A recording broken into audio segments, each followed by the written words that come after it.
73 tahun. Sampai tinggal Padang Laweh. 7 tahun. Sebab ada dong manduk baku. Ini telefon je tu. Ini keduanya kaki. Nah, ini kedua. Jadi nak apa? Man adik nisah tu. Nanti dia ada di situ je tek malam. Abah ada telefon dicari tu. Lain tak kau lupa kau isi. Tidak ada tu cari tu lah.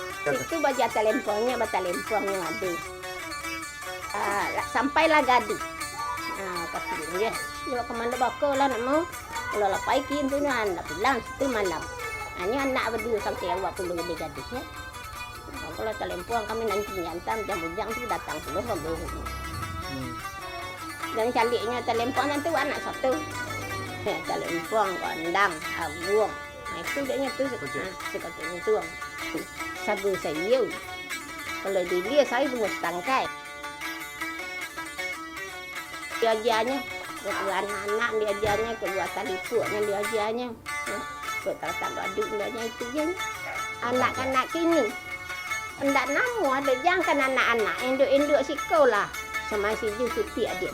Hendak makan dia ajar mereka dapat besok hilang. Dia ajar kini tu lah dapat. Besok hilang. Tu semi tu lah jaga. Apa tu? Tu lah takona. Oh, payah sebab buat anak-anak aku banyak tahu. Banyak kogom. Kok buat tali puak tu banyak. Tika-tika. Kalau gua orang sini cincin saja nak aja long aja itu terus. Kalau gua kali tu banyak cara main imbau ini berjawab. Main bau kan dari orang ni sahu. Orang Polong pakai menjawab. Kalau imbau orang Polong orang sahu menjawab. Itu. Bahasa sahu apa Polong batingkah bagung. Ya kalau cara itu kamu duduk di sini ya. Pai mangan orang semua tu. Pai mangan anak daru, marah anak daru.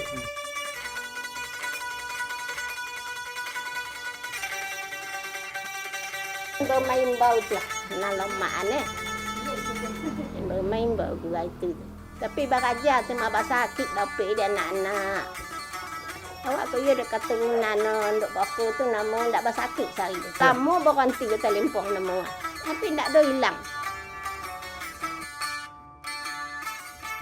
Dulu mau kopi ke sawah kami buat telefon. Tahun 66, 65 pergi ke sawah tu telefon. Dulu orang ngecen boleh asal ndak naik nenek mama ndak boleh telefon. Itu salah.